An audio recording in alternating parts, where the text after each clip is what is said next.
Gravando. São 19h07, né? Ok, Gabriela. Então, vamos lá? Boa noite a todos, né? Quem vai apresentar o caso é a Gabriela, para quem não conhece, ela faz, após Lato Sensu, a especialização lá conosco, está terminando, né, Gabi? Sim. E ela que vai apresentar o caso de hoje. Obrigada. Boa noite a todos. Então, hoje eu fiquei de apresentar um caso clínico de um paciente que eu atendi em um consultório particular. É um paciente do sexo masculino, 38 anos, casado, natural e residente de São Paulo. Ele relata 3 anos e meio um quadro de uma epigastralgia em queimação, com radiação para dorso, esporádico, umas 2, 3 vezes na semana, por uns 2 meses, associada a náusea, procurou atendimento médico que foi evidenciado alterações de enzimas hepáticas e uma colelitíase a ultrassom. Então, ele foi programado e foi feita uma colecistectomia eletiva, apresentou melhora dos sintomas e foi avaliado exames laboratoriais e viu que ele estava com a melhora parcial dessas alterações laboratoriais, porém, devido à pandemia, ele foi perdendo segmento e como ele estava sintomático, também não buscou atendimento novamente. E aí, um ano e meio atrás, que foi em novembro de 2021, ele apresentou o retorno, né, teve o retorno do quadro álgico, da mesma característica, associada a colia fecal, colúria, icterícia, náusea e vômito, nega febre e prurido, procurou o atendimento médico em um pronto-socorro, após 7 dias dos sintomas, sendo evidenciado alterações nas enzimas canaliculares e foi transferido para um hospital que tinha uma maior complexidade para a investigação. De antecedentes, esse paciente, ele não usava nenhuma medicação, ele tinha apenas a colecistectomia que ele tinha feito em 2020, ele tem múltiplas tatuagens pelo corpo, a última há 3 anos, tem piercing também, etilismo só em ocasiões festivas, no máximo uma vez no mês, mas está abstêmico desde novembro de 2021, quando retornou o quadro, nega tabagismo, experimentou maconha, nega o uso de chás manipulados, medicamentos anti-inflamatórios, antibióticos, de história familiar, nada relacionado à hepatopatia, né, pais não tem nenhum problema hepático, nem filho, tá? Ele tem um filho. Então, de hipótese diagnóstica, é um homem de 38 anos, de antecedente somente essa colelitíase, e essa alteração crônica nas enzimas canaliculares. Alguém quer comentar como hipótese? Você tem alguma informação de exame físico nesse primeiro momento, Gabriela? Ele estava ictérico, tinha dor, a palpação abdominal, como é que era? Ele estava ictérico e a palpação, uma dor discreta. A palpação em andar superior. Tem sinais de hepatopatia crônica? Tem sinais de hepatopatia crônica. Tá. Então, Ana Laura... Sem ou com? Sem sinais. Ah, tá. Sem sinais. Então, Ana Laura, que voltou para o nosso convívio recentemente, felizmente. Olá. Tudo bem, Ana Laura? Quer dar uma opinião? Tudo bem, doutora e a senhora? Tudo bom. Então, a gente está diante de um paciente de 38 anos, né, previamente colecistectomizado. Acho que essa nova alteração de canaliculares, eu pensaria como primeira hipótese, talvez uma lesão iatrogênica, né, alguma lesão de via biliar nesse pós-cirúrgico, né. Ele não faz uso de nenhuma medicação, mas tem um histórico aí um pouquinho florido, né, de usar algumas drogas, então também acho que a gente precisaria levantar essa hipótese de uso de drogas, né, uma lesão secundária ao uso de drogas, e, claro, as outras causas também, né, as virais, apesar de ser um quadro crônico, acho que a gente deveria descartar isso também, porque ele ficou bem um certo período, né, e de repente voltou a fazer icterícia, mas acho que ficaria em terceiro lugar. Por enquanto, essas 3.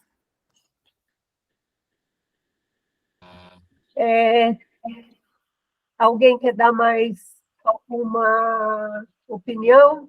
Luziane, levantou a mão. Diga aí. Olá, gente, boa noite. É um paciente que tem idade abaixo de 40 anos, né? Eu teria que investigar se tem colelitíase recorrente. Mesmo que já tenha tirado a vesícula, ele pode formar cálculo em via biliar, né? Então, eu pensaria em investigar a LPAC também. LPAC. Então, a Ana Laura pensou numa complicação cirúrgica, né, dessa colecistectomia, pensou que ele pudesse ter alteração de enzima por uso de drogas, mas não tinha muitas drogas, não, Ana Laura, pelo que eu entendi. Ele só experimentou maconha. Ah, tá, desculpa. O resto tudo é nega, sabe? Não, eu entendi ao contrário. Então, eu achei que ele fizesse uso de maconha, tipo, eventual. Eu entendi ao contrário. Então, você pensou aí em outras causas de alteração de enzima, que pudesse ser vírus, mas ele tem uma dor abdominal, né?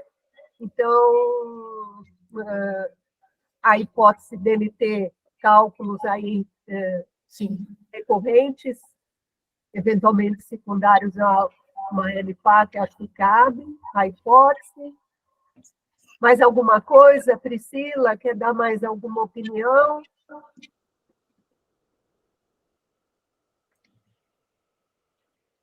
Priscila não está. Doutora, eu tinha pensado na hipótese de LPAC também. Mas fora isso...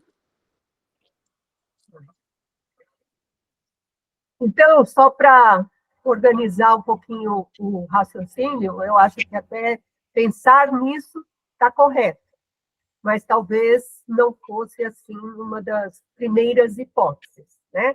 Então, vocês têm um paciente que fez uma colecistectomia e que volta a ter os mesmos sintomas, volta a ter dor, volta a ter alteração de enzimas canaliculares, né? Isso do ponto de vista sindrômico, a gente pode chamar de uma síndrome pós-colecistectomia.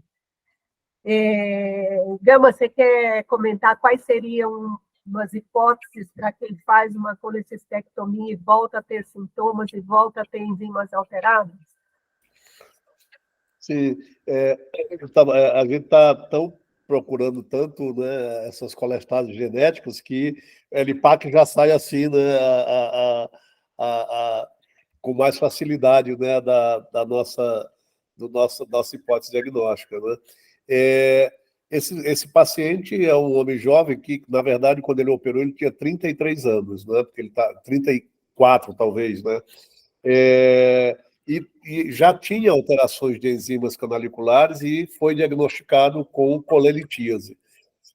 Uma dor abdominal que foge até um pouco das características da dor abdominal da cólica biliar, né? Porque é uma dor que irradiava para o dorso, né? Simetricamente, enfim, mas que foi interpretado naquela época como sendo possivelmente uma dor biliar. E ele é submetido à colestectomia.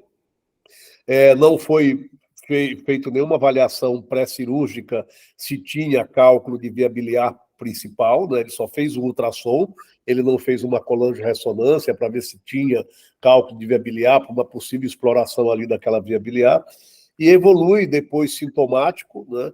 Com manutenção de elevação das enzimas canaliculares, pelo que eu entendi, perde o segmento por conta da pandemia e volta depois sintomático, com elevação ou manutenção da colestase, e me parece que, de novo, ictérico, né? Segundo se eu não me engano, estava ictérico de novo, não é, Gabriela? Inicialmente, doutor, ele não estava ictérico. No primeiro quadro lá atrás, na colecisté, era só a dor, náusea. E aí foi visto a evidência. Então, a ideia inicial, né, da síndrome pós-colestectomia, que a doutora Lúcia chamou a atenção, a gente poderia pensar, né, esse paciente tem cálculo residual de colédoco, e isso poderia ser, né, fator determinante aí para essas manifestações clínicas. Esse paciente, né, tem uma iatrogenia, como a Laura falou, né, pós-cirúrgica, a manipulação da via biliar pode trazer, né, essas sequelas iatrogênicas. Esse paciente ficou com disfunção, por exemplo, né, do esfíncter, tem uma disfunção do esfíncter de Oddi, que entra no conceito das síndromes pós-colestectomia, né?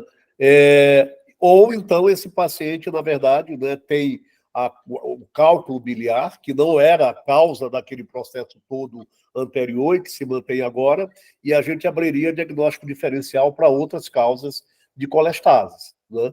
Então, acho que aí o raciocínio ficaria dicotomizado nessas possibilidades. Tudo é da litíase, né? Ou esse paciente tem, na verdade, né, uma condição outra, que, na verdade, também pode ser mantenedora da litíase, né? Porque algumas colestases, né, genéticas podem se perpetuar com esse risco maior de formação de cálculos de via biliar, que a gente não sabe se ele tem ou não. Mas eu acho que esses diagnósticos diferenciais eles devem ser elaborados, mas também a gente tem que pensar, é um homem jovem, né, que tem uma colestase crônica, que na investigação tinha uma colelitíase, eu não tenho imagem da via biliar, né? Será que esse paciente não entra no diagnóstico diferencial de colangite esclerosante primária? Ou de uma colangiopatia outra para diagnóstico diferencial, né? Então a gente abriria mais um leque aí de possibilidades diagnósticas, né? Pensando que é uma colestase, nós não vimos exames laboratoriais ainda, mas possivelmente sim, porque tem aí a correlação com colelitíase, né? Acho que é isso. Muito bem, perfeito. Então, vamos em frente, Gabi, vamos ver o que tem aí de exames. Então, ele dá entrada no hospital, transferido, com esses exames, uma plaqueta de 141 mil de alteração, né? Vou enfatizar aqui as alterações. Uma ASH de 396, sendo que o valor de referência é 59, uma ALT de 760, com valor de referência 50, uma gama GT de 1115, o valor de referência 73, e uma fosfatase de 735, com valor de referência 126. Uma bilirrubina de 6,1, as custas de direta, 5,4 de direta. O ultrassom com Doppler, nenhuma alteração, só um status pós-colecistectomia, foi feita uma tomografia sem contraste com uma discreta dilatação de vias biliares intrahepáticas, compatível também com o status pós-colecistectomia. E aí, querem ainda manter alguma... Vamos voltar ali para a Ana Laura. O que você achou desses exames, Ana Laura? Acho que além das enzimas... Você pode voltar? Obrigada. Acho que além das enzimas, o que me chama bastante atenção são as plaquetas, essa queda de plaqueta. A bilirrubina dele é alterada, o INR não está alterado, mas eu fiquei um pouco incomodada com essa queda de plaquetas. Não sei se é um paciente que está aí evoluindo com hipertensão portal, perdendo função, fiquei um pouco receosa com isso. Das enzimas, ele tem um padrão misto, né? Tem predomínio de canaliculares, mas a ST e a LT também estão bem elevadas. Acho que eu investigaria um pouco mais agora, no sentido de pensando nas causas mais além do que, como o Dr. Gama falou, talvez uma CEP, um paciente jovem, a gente também precisa levantar esse alerta. Apesar de que a TC não viu, só viu dilatação pós-colecistec, né? Mas também não descartaria, né? Não tem como descartar.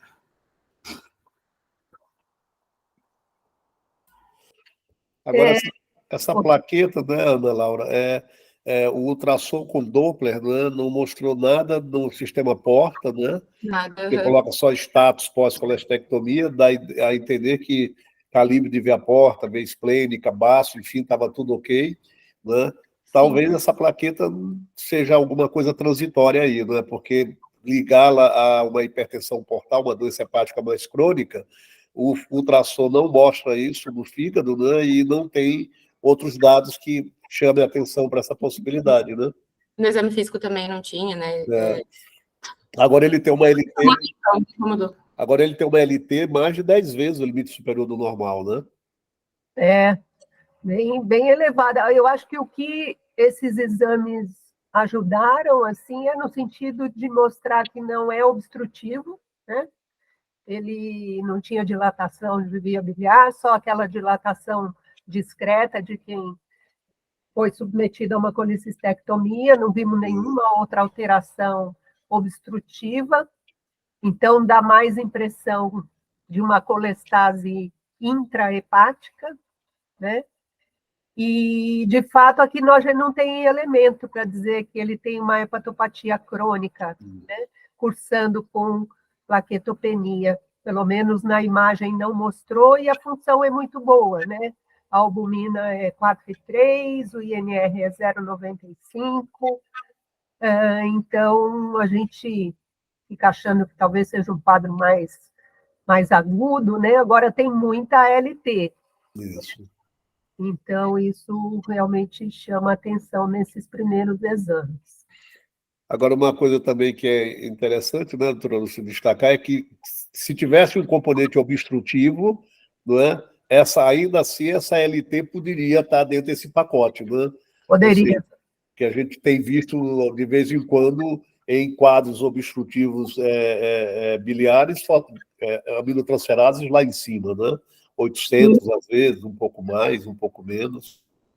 Poderia estar relacionado somente com a obstrução, né? Porque isso cria um ambiente ali tóxico para os hepatócitos, você tem necrose hepatocitária, aumenta as enzimas hepatocitárias, e às vezes a gente vê até mais alto do que isso, né? Mas aqui a gente não encontrou elementos, pelo menos por esses exames obstrutivos, e que corroborem que ele tem uma hepatopatia crônica. Então, ainda estamos aí devendo muita coisa diagnóstica nesse caso. Vale a pena uma ecoendoscopia? Eu acho que vale. É um paciente com essas enzimas canaliculares bem aumentadas, com dor, com litíase pregressa, com bilirrubina aumentada, as custas de direta. Nós voltamos lá nas hipóteses, né, dele ter cálculo residual, dele ainda ter algum fator relacionado à litíase, eu acho que cabe sim. Bora, Gabi? Vamos lá, vamos lá. Então, inicialmente, ele foi avaliado pela cirurgia, que solicitaram uma colangiorressonância. A colangiorressonância veio uma estatose hepática difusa, colédoco normal e ectasia focal de via biliar intrahepática no segmento 6. Eles deram alta da parte cirúrgica e pediram a avaliação da clínica. Foi aí que eu fui avaliar o paciente no 9º dia de internação. Ele já estava assintomático, sem uso de analgesia. No exame físico, ele estava discretamente ictérico, com abdômen inocente, sem estigmas de hepatopatia crônica, ele é um paciente magro, sem nenhuma alteração a mais. E aí... Então, uma esteatose hepática no magro, né? Isso. O que você achou dessa colangio aí, Gama? Eu acho que ela não me trouxe nenhuma... Não me emocionou, não. Né, assim, mas ainda assim, eu acho que eu faria a ecoendoscopia na sequência, né? E aí chama a atenção agora essa esteatose hepática difusa, né? Num indivíduo, num rapaz de 38 anos de idade, magro, né? Que parece que não preenche critérios para síndrome metabólica, né? Não sei se essa esteatose hepática lá na frente vai nos trazer alguma correlação com o diagnóstico definitivo, né? Podemos seguir? Então? Podemos. Então, minha conduta, a priori, já que o paciente...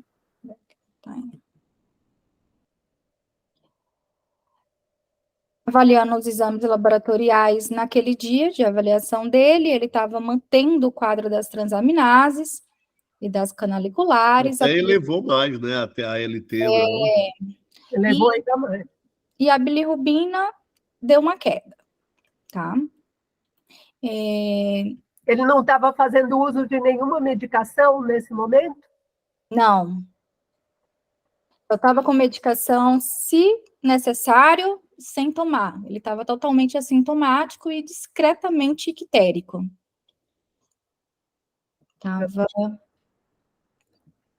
Tava batendo bola lá no hospital.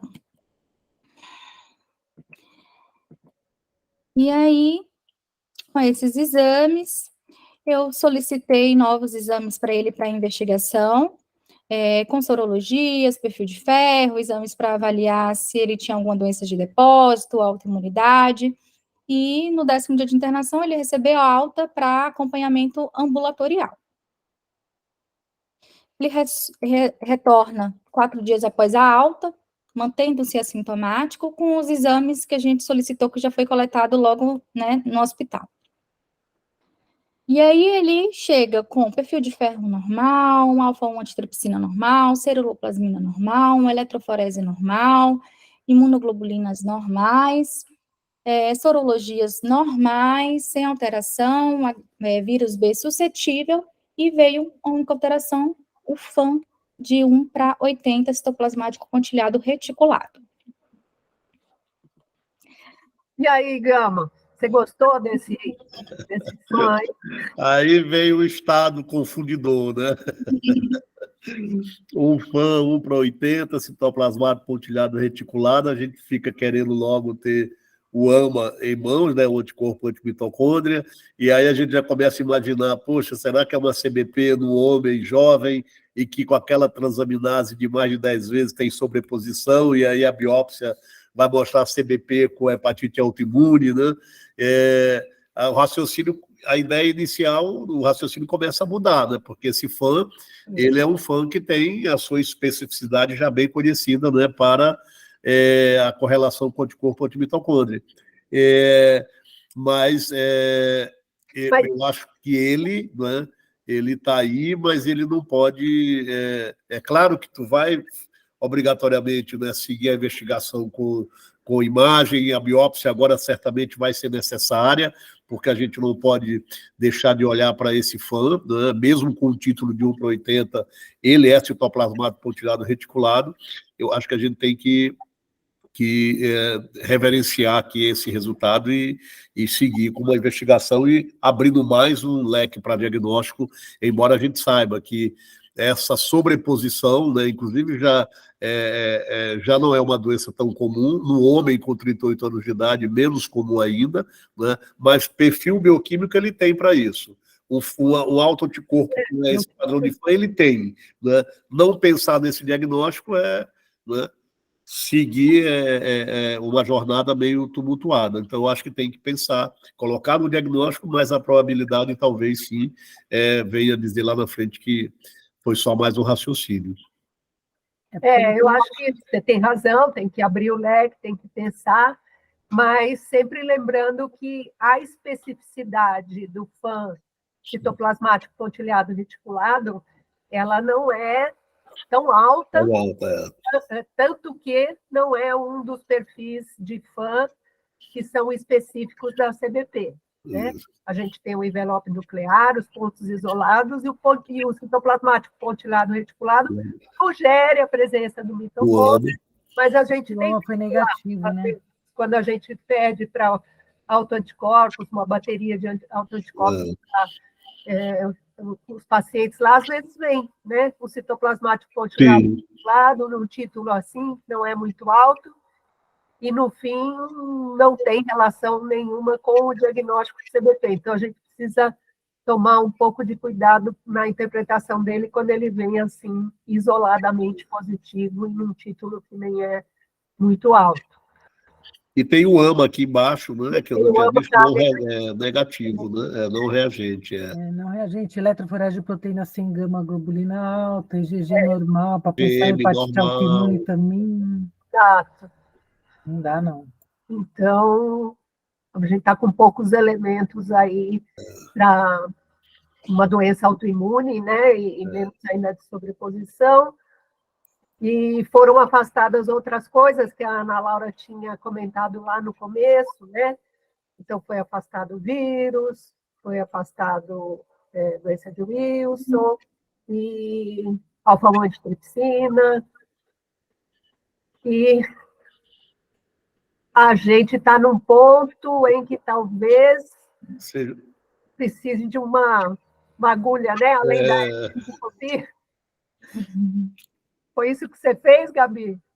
Antes da agulha, eu acho que eu iria lá claro que eu iria lá na ecoendoscopia primeiro, para só dizer, olha, está tudo limpo ali, né? E aí depois eu ia para a agulha. Vamos lá.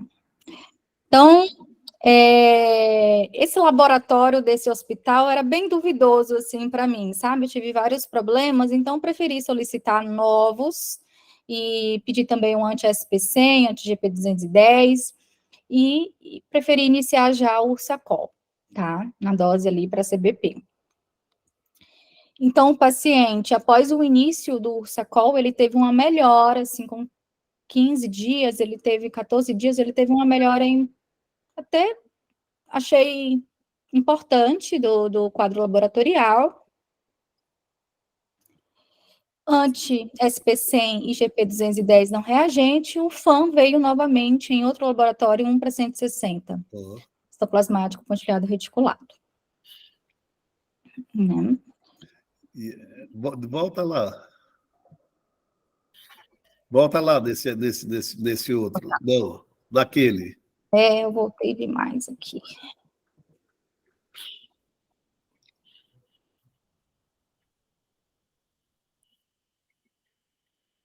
Só para provocar a doutora Lúcia aqui um pouquinho.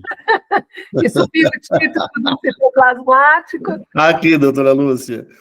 Aqui, nesse slide aqui.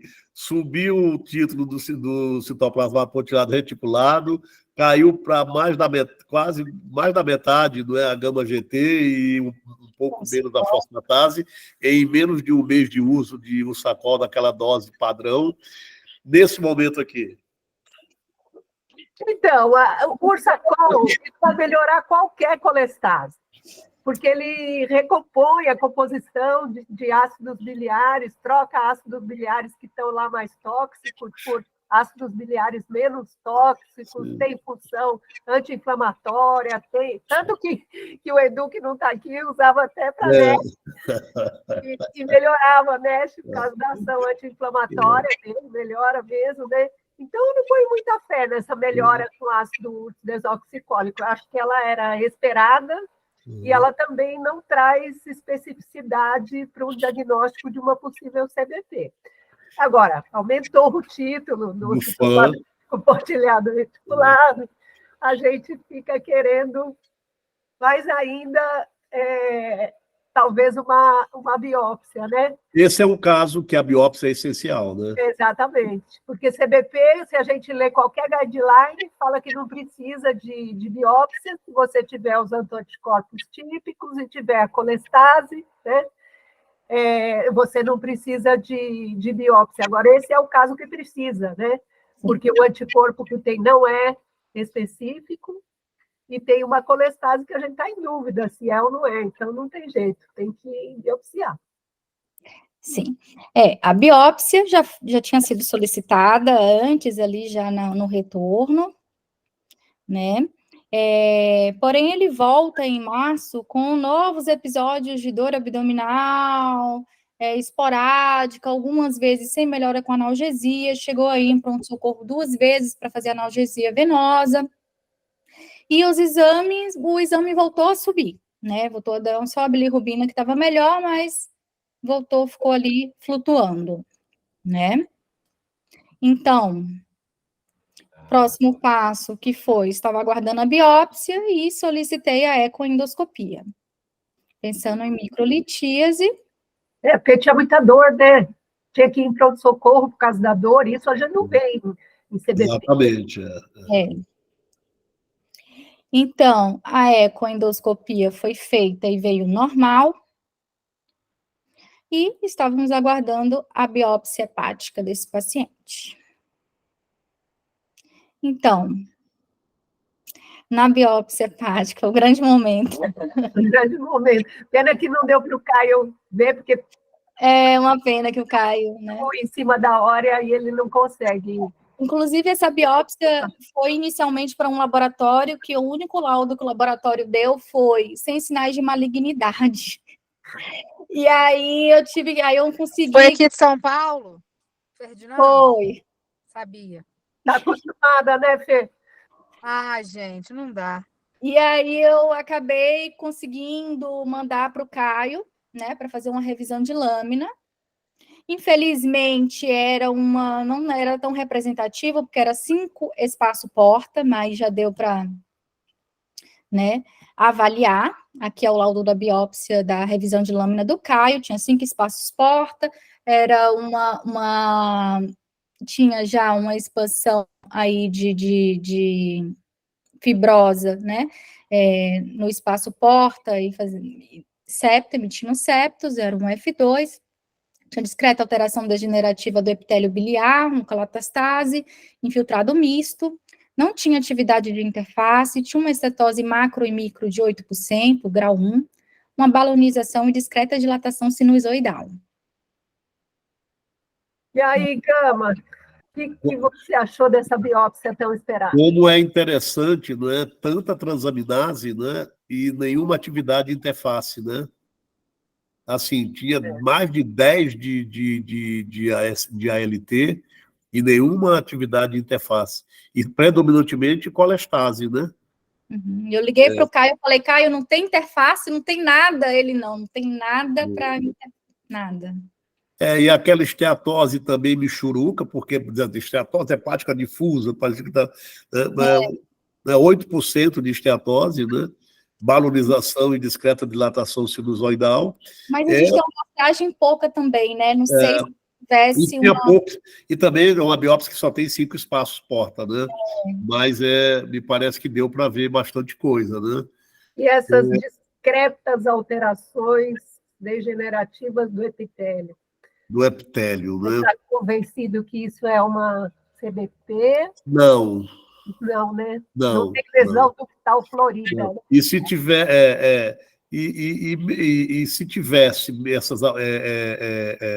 mesmo que tivesse uma lesão ductal florida, né?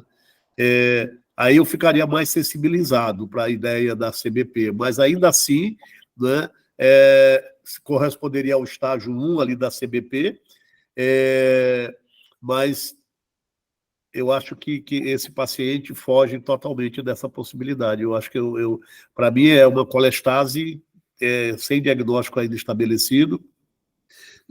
Vou esquecer aquele FAM, padrão citoplasmático por tirada reticular 1 para 160, e vou seguir a linha de que não temos diagnóstico por enquanto. Vou fazer uma correção aqui, porque eu coloquei um F2, mas não, é um F1, tá? Aqui, F1, né? Expandido por fibrose, só espaço. Então, afastamos a possibilidade, assim, dele ter uma doença crônica avançada, pelo menos alguma cronicidade aqui ele tem, né? Mas não é uma doença crônica significativa ou avançada. E os ductos, ele coloca aqui também uma coisa, há 4 ductos interlobulares nos 5 tratos portais, ou seja, também não tem, né, ductopenia, não tem... Sim. Então, temos uma doença hepatobiliar crônica que a gente ainda não sabe o nome. Determinar. Né? E hepatite autoimune, com certeza, não é. Não é. Então, mantive com segmento com controle bioquímico e ultrassom, o paciente manteve-se assintomático e foi solicitado um painel genético para colestase para esse paciente, né? O paciente com essa flutuação, aumentei a dose do Sacol, ele voltou a cair, depois voltou a subir, aumentei para 23, e aí ele voltou a cair novamente as enzimas, né? No momento ele está com essa dose de 23 microgramas quilo dia, mantendo mais ou menos esse nível de canaliculares e transaminases. Tá? Você fez colonoscopia dele? Fez, doutora, colono. E é interessante, uma coluna normal. É interessante, né, assim, a tua decisão de fugir da dose padrão da CBP e aumentando a dose como se fosse a dose da CEP, né, chegar até 23 miligramas e obter resposta, né, assim, é um raciocínio clínico bem tomado, né, doutora Lúcia, no sentido de, né, deixa eu olhar para esse caso e o que eu tenho em mãos? Só um sacol, né, numa colestase que eu não tenho ainda diagnóstico. Então, eu vou sair da dose padrão da CBP e vou esticar para a dose até chegar à dose padrão da CEP e ver o que acontece, né? E a resposta foi muito boa, né? Porque mexendo só na colestase, melhorou as hepatocelulares. Hepatocelulares, exatamente. Então, uma coisa realmente estava ligada. Atrelada à outra, né? Na biópsia não via nada para, né, então, porém, em dezembro do ano passado, ele veio com um novo ultrassom com o fígado já crônico, mas com contornos irregulares, ecotextura heterogênea, um baço aumentado e uma veia porta de 15 milímetros. E tudo começou em 2020, né? Os sintomas dele teve os sintomas lá da cólica biliar, possível cólica biliar, e fez a cirurgia, ficou assintomático quase 2 anos, e aí teve o quadro, né, uma semana de sintomas com aquela icterícia, né, com aquele quadro de colestase mais importante, transaminase. Quer dizer que se ele tivesse um quadro de fato obstrutivo lá, uma síndrome pós-colecistectomia, uma lesão inflamatória lá, cicatricial, estenose de via biliar, cálculo residual, e tivesse evoluído com essa colestase, ele poderia agora estar com uma cirrose biliar secundária, né? Mas nós não encontramos nada disso. Então, ele ficou com o diagnóstico de uma colestase intrahepática, que, de repente, evolui de forma crônica, né, a hepatopatia crônica, até com sinais aí incipientes de hipertensão portal, né? Então, isso pode ser da própria doença de base dele, que ainda não identificou corretamente, né? E olha a plaqueta dele, como foi caindo, né? Ó, 107 mil agora. Né? Ele foi cronificando mesmo. Ele evoluiu rápido, né? Então, eu solicitei uma nova endoscopia e um elasto para ele. A endoscopia já veio evidência de 2 varizes de fino, 2 de médio, head spot. A elastografia veio 1,84, veio ali em torno de 9, 13 kPa, sugestivo de doença hepática crônica, né, compensada. E conseguimos, finalmente, depois de muita luta com o plano, um painel genético para esse paciente. Você fez aonde, Gabi? Foi no... Vou pegar aqui. Eurofins. Eurofins? Centro de Genomas Eurofins. Ah, tá. O plano que cobriu.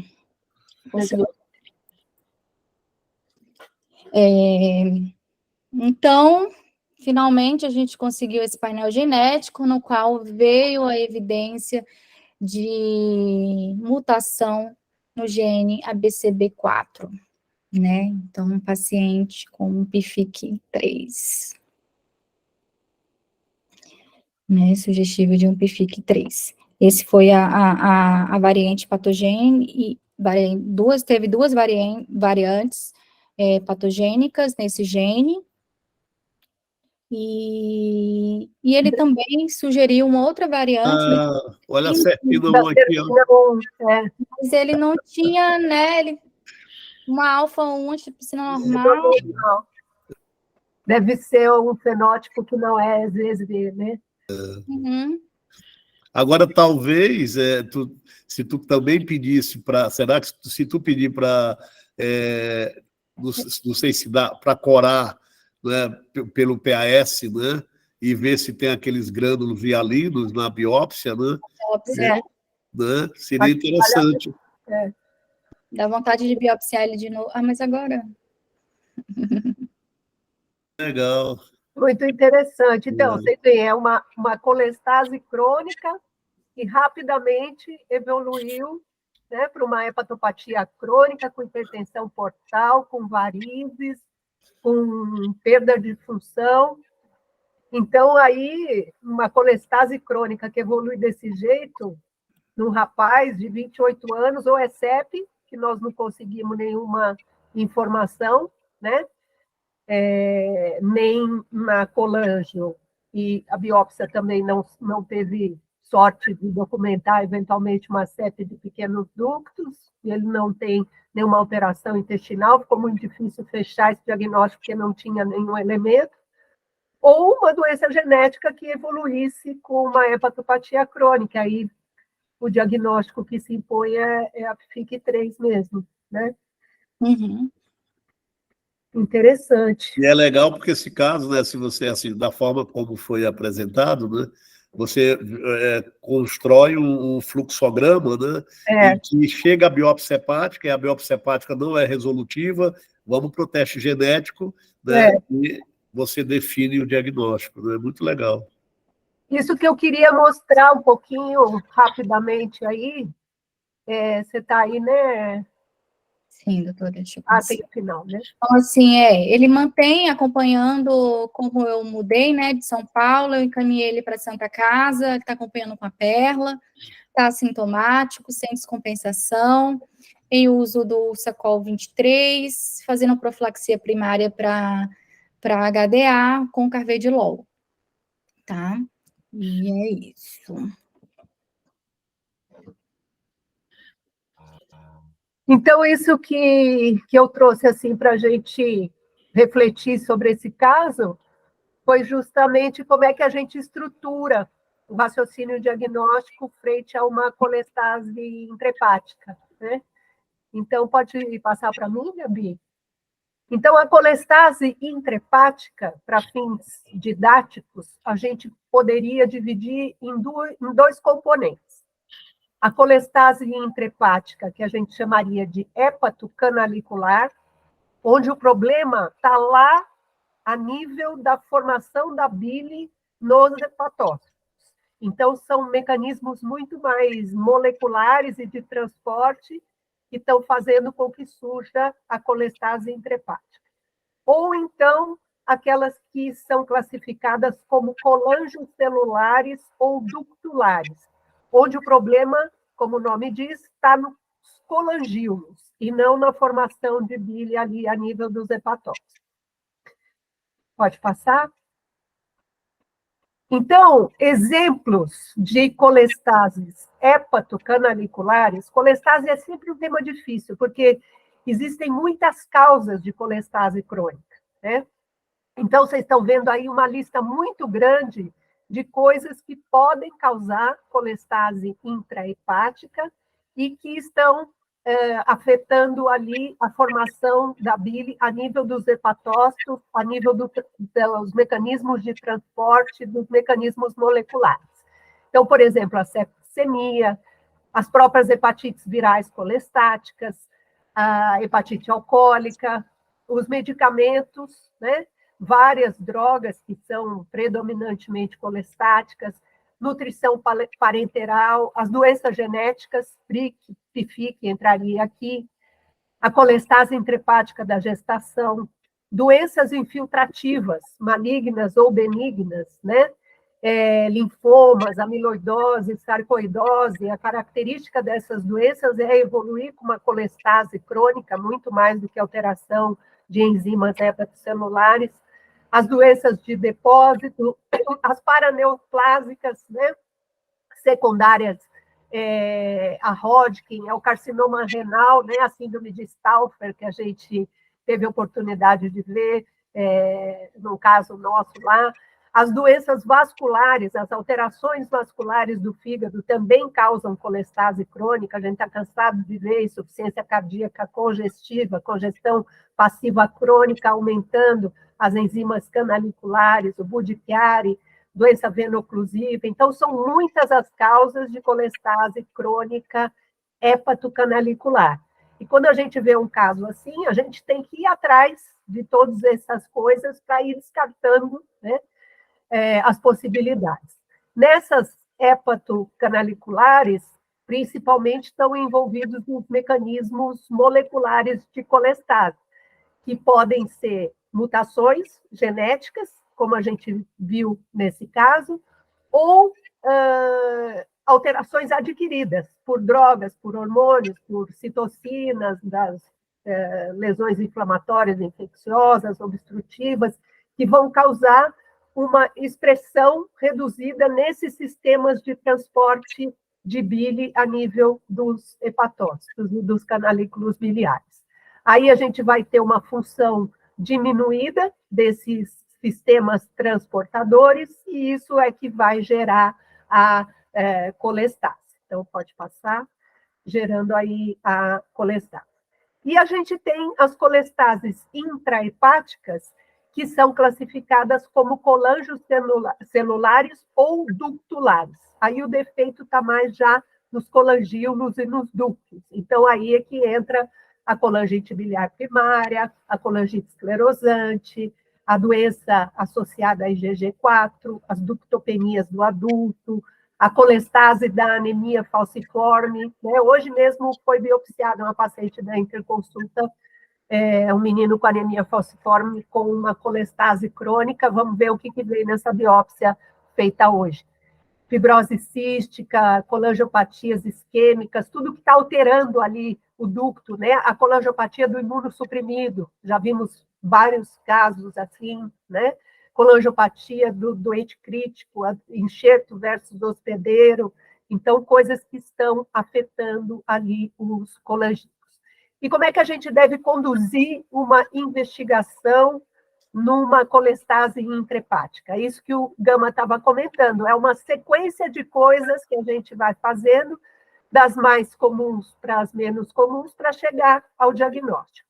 Então, a primeira coisa é perguntar se há história de droga. Aquilo que a Ana Laura falou lá no começo, né, que ela achou que tinha droga na história, e se tivesse, realmente, uma das primeiras coisas para a gente pensar. Então, a história de droga, se sim, a gente deve descontinuar essa droga que está sendo utilizada e observar se essa colestase vai melhorar. Pode passar? Então, saber que 30% das DILIs, das doenças hepáticas induzidas por drogas, elas são predominantemente colestáticas. Tem mais de uma centena de remédios que podem causar isso. Os mais frequentes estão aqui listados, né? Os esteroides anabolizantes, que a gente está cansado de ver agora com essas coisas de academia, de suplementos, essas coisas. Os hormônios androgênicos, né? Amoxicilina com clavulanato, é comum fazer esse padrão colestático, ciclosporina, eritromicina, sulfas, propiltiuracil, aldol, uma série de drogas que podem causar um padrão desse tipo de colestase crônica. E sempre lembrar, não esquecer dos chás, das ervas, dos suplementos, das fórmulas, a gente tem sempre que perguntar, podem ser os implicados. Já tivemos casos incríveis aí de colestase crônica, o Gama lembra bem lá do nosso paciente que era verde de icterícia e era uma colestase crônica por ervas, né? O chá de poejo dele lá. Bom, aí perguntamos, tem história de droga? Sim, vamos olhar, vamos parar, vamos reavaliar. Não tem história de droga? Então vamos fazer o perfil de autoimunidade como a Gabriela fez. Ela pediu FAM, ela pediu antimitocôndria, e se esses autoanticorpos, o FAM com seus padrões característicos ou o antimitocôndria forem positivos, a gente estará à frente a uma colangite biliar primária. Pode passar? Entretanto, é uma doença mais frequente em mulheres, né? 9:1, no caso da CBP, então, num homem já ficava um pouco mais difícil. Muito jovem, não é uma doença de paciente muito jovem. O AMA é positivo em 95% das vezes, mas a gente pode encontrar o FAM citoplasmático reticulado, que sugere a presença do FAM, do AMA, mas não é específico, mas outros padrões de FAM são bem específicos e contam até pontos no diagnóstico, que é o envelope nuclear e os pontos isolados nucleares. Podemos também pedir a determinação por ELISA do anti-SPC em anti-GP210, foi o que a Gabriela fez, ela foi atrás do anti-SPC em anti-GP210 para tentar realmente confirmar ou afastar uma CBP, e nos ajudaria se tivesse uma IgM elevada, coisa que também não tinha. Então, o diagnóstico de CBP ficou bem, assim, pouco provável aqui. E a gente não encontrando isso, passa o seguinte, colangio-ressonância. A colangio-ressonância, ela poderá, se tiver alterações características, nos fechar o diagnóstico de uma colangite esclerosante primária, que é uma doença também autoimune, que se associa com doença inflamatória intestinal em 70% dos casos. Aqui nós não encontramos doença inflamatória intestinal, mas é mais frequente em homens do que mulheres, essa faixa etária dele poderia até ser compatível, mas a gente não encontrou aqui outros elementos, isso é um diagnóstico de imagem, né? Então, a imagem não corroborando o diagnóstico, a gente não está frente a uma colangite esclerosante. Então, tivemos uma colangio-ressonância negativa, aí o passo seguinte, biópsia hepática, que foi justamente o que a Gabriela fez, né? Ela partiu para a biópsia hepática. E que diagnósticos que a gente poderia fazer com a biópsia? Por que fazer uma biópsia? Porque ela poderia encontrar uma CBP AMA negativo, né? Se tivesse dado lá lesão ductal florida, granulomas e tudo, ela estaria frente a uma CBP, só que AMA negativo. Ela poderia fazer um diagnóstico de CEP de pequenos ductos, né? Se ela tivesse a sorte de encontrar lá a casquinha de cebola envolvendo algum ducto, conseguiria fazer um diagnóstico de CEP. Poderia encontrar alterações sugestivas de doenças infiltrativas, benignas, tipo amiloidose, sarcoidose, ou malignas, né? Um linfoma, uma infiltração tumoral nesse fígado.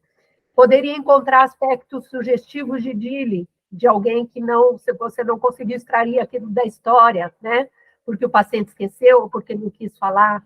Então, o citoplasma induzido, os eosinófilos, poderia ajudar, ou outras causas menos frequentes, a biópsia nos ajudaria. Biópsia não faz diagnóstico de doença genética, então sempre dá umas alterações não conclusivas, né? Como nesse caso. Então, nós estávamos frente a uma colestase intrahepática que já tinha percorrido o caminho todo, chegou na biópsia e a biópsia veio sem achados conclusivos.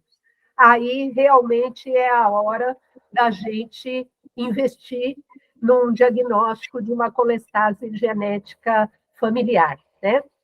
E tentar fazer um perfil de colestase genética. Então, a gente sabe que tem algumas mutações que estão relacionadas a doenças genéticas, a colestases crônicas, principalmente aquelas relacionadas a esse gene do complexo MDR3, né, de Multidrug Resistance 3. E alterações aí, nesse gene, ABCB4, poderão dar diferentes perfis de doenças genéticas, que às vezes até estão meio imbricados, né? Então, esse gene, mutações no ABCB4, como a Gabriela encontrou no paciente dela, estão relacionadas à PIFIC3, mas também a colestase recorrente benigna, que não é o caso dele, né? O caso dele não tem nada de benigno, evoluiu rapidamente para uma doença hepática crônica avançada. A LPAC, né? Que é a que vocês fizeram o diagnóstico no início, né? A hipótese diagnóstica, mas que não teria essa evolução tão rápida para uma hepatopatia crônica, né? E a colestase intrahepática da gestação. Então, todas essas podem estar relacionadas a mutações do ABCB4. Mutações no ABCB11 que estão relacionadas à bomba de exportação de sal biliares, a gente vai ter como perfil clínico o PFIC2, Subric2, que são doenças mais da infância, que a gente não vê chegar à idade adulta, ou a própria colestase intrahepática da gestação também pode ter o perfil ABCB11. E a mutação do gene ATP8B, que está relacionada à PFIC1, BRIC1 e também a colestase intrahepática da gestação. Então, vocês estão vendo que a colestase intrahepática da gestação aparece aí com diferentes mutações em diferentes pontos, né? Desses mecanismos de exportação de ácidos biliares. Pode passar? Então, quais são as colestases genéticas mais comuns do adulto, que a gente tem que ter na cabeça? A PFIC3, que é uma colestase crônica, com prurido pouco intenso. O teu paciente nem tinha prurido, né, Gabriela? Tinha. A colestase dele não gerava, apesar de ter 1000 e tanto lá de gama-GT, fosfatase alcalina bem alta, ele não tinha prurido. Esses pacientes evoluem com colestase, com ou sem icterícia, então ele teve períodos de icterícia, períodos sem icterícia, hipertensão portal e insuficiência hepática. E gama-GT elevada, isso que difere de outras PFICs que tem a gama-GT normal, né? A gama-GT dele, ninguém tem dúvida que era muito elevada, né? Depois, a outra doença que a gente tem que ter na cabeça, que pelo jeito vocês têm bem na cabeça, porque já de cara já levantaram essa hipótese, é a LPAC, né? Que é caracterizada por uma colelitíase sintomática antes dos 40 anos, que recidiva após uma cirurgia de colestectomia e é acompanhada de microlitíase intrahepática, né? Então, é uma doença basicamente litiásica que aparece no paciente muito jovem. A outra é a colestase recorrente benigna, que é a história recorrente de colestase, pode ter esteatorreia, perda de peso e característica de gama-GT normal. Eu lembro de 2 pacientes que a gente tem no ambulatório com essa colestase recorrente benigna, bem típica. E, por fim, a que a gente vê toda hora, que é a colestase intrahepática da gestação, né? Então, como ela está associada com muitas mutações, ela acaba sendo mais frequente na prática clínica, está associada com uma colestase no terceiro, né, trimestre da gestação, gama-GT elevada, e pode estar associada à perda fetal, por isso que a gente faz aquele acompanhamento, de preferência com dosagem de sais biliares no final da gestação. Então, essas 4 é que a gente vai se deparar no adulto, as outras são menos frequentes. Por fim, gente, é só para comentar com vocês a possibilidade que a gente está tendo de fazer perfil genético de colestases hereditárias, né?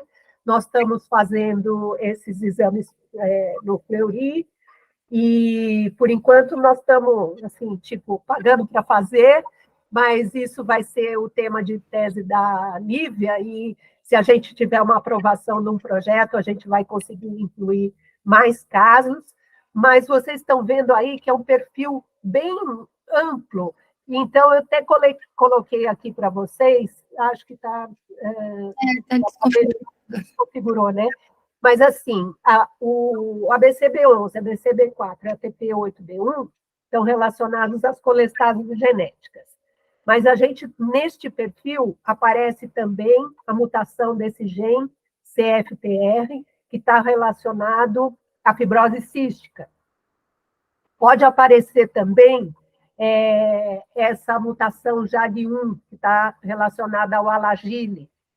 Pode aparecer essa mutação no LIPA, que está associada àquela lipase ácida, deficiência de lipase ácida, lisosomal, que a gente teve uma época que procurava essa hepatopatia com uns cartõezinhos lá que o laboratório distribuía. São pacientes que têm basicamente uma esteatose microvesicular. Esse paciente engraçado, ele até tem, né, um pouco de esteatose micro, né? e alteração de enzima. Então, a gente pode fazer também essa pesquisa. Pode vir esse resultado. Tem essa mutação PKHD1, que está relacionada à fibrose e doença de Caroli, né? Então, também é uma coisa que vem nesse perfil. E do gene SERPINA1, que está associado à deficiência de alfa-1 antitripsina, né? Então, mesmo quem tem essa mutação em heterozigose, às vezes fica mais suscetível a fazer outras doenças hepáticas mais avançadas, né? E essa outra aqui, que é o GT1A1, que está relacionada à síndrome de Gilbert, e conforme a intensidade da mutação, aquela Krieger-Najar, tipo 1 e tipo 2. Então, vocês estão vendo que no perfil vem várias coisas aí relacionadas a diferentes doenças hepáticas, né?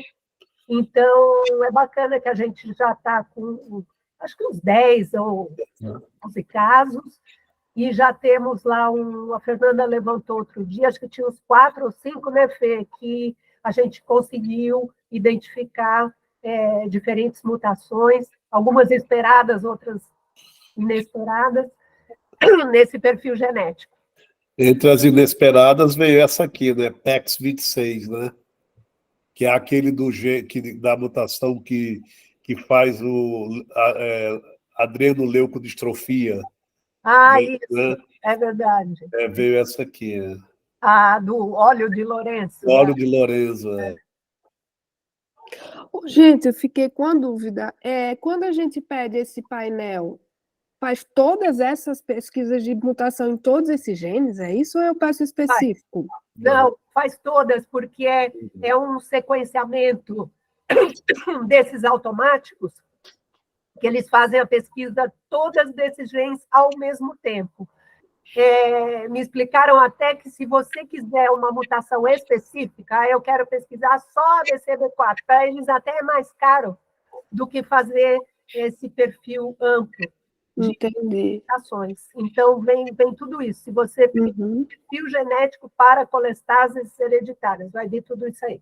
Entendi, doutor. E o legal tu viu, Mirella, esse caso da Gabriela, que fez o painel completo, e aí, além do ABCB4, encontrou uma mutação no SERPINA1, né?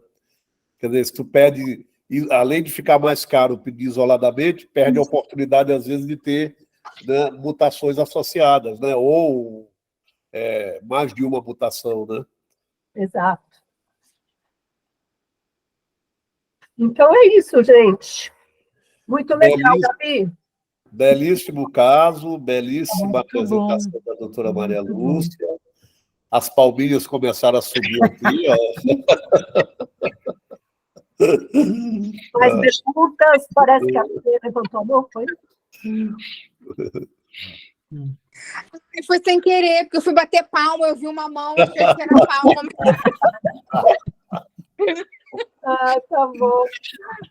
Muito bom, gente, muito bom. Legal, gente. Muito bom. Se não tem mais perguntas, quer fazer algum comentário mais, Gama? Não, eu só estava para destacar o que a senhora já tinha falado através do Zap, né? Assim, hoje está todo mundo procurando, né, estudar as colestases genéticas, né? Então, do Iapoca ao Chuí, está todo mundo, né, buscando e pensando mais, né? Isso é que é legal. As pessoas começam a pensar. A gente ficava sempre com aquela barreira de chegar, depois da biópsia, que não era conclusiva, né, usar o SACOL como medida terapêutica, mas assim, supondo diagnósticos e não confirmando, né? Agora a gente tem a oportunidade de confirmar, né? E a Gabriela trazer esse caso que foi muito bonito, né? E extremamente bem conduzido, né? E até na decisão do SACOL, né? Vou parar com o SACOL porque não está respondendo, não, vou ampliar a dose, eu vou chegar até a dose que eu sei que posso chegar, que não tóxica, né? E não fará mal ao indivíduo, e, pelo contrário, atingiu o objetivo, né? Então, muito bonito o caso. Sem dúvida. Muito legal mesmo. E aí a doutora Lúcia vai me agradecer hoje também, porque ela falou assim, não tenho tempo, não sei o quê, entendeu? E olha aí, fez uma apresentação belíssima, né? Obrigada. É verdade, é Não, verdade. Tô não é, prova, Fernanda? verdade. Você está de prova, né? Eu falei, Eu não. tô de prova. Ela falou não, eu digo, sua foto já está no folder e já foi publicado. Muito legal. Não convido.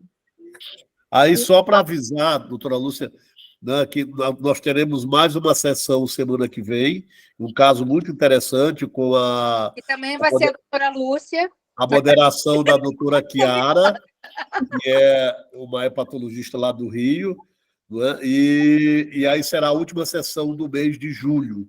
Depois a gente entra em recesso e volta na segunda semana de agosto. Muito bem. É isso? Então, até semana que vem, gente. Até semana que vem. Até mais, boa noite a todos. Boa noite. Até mais.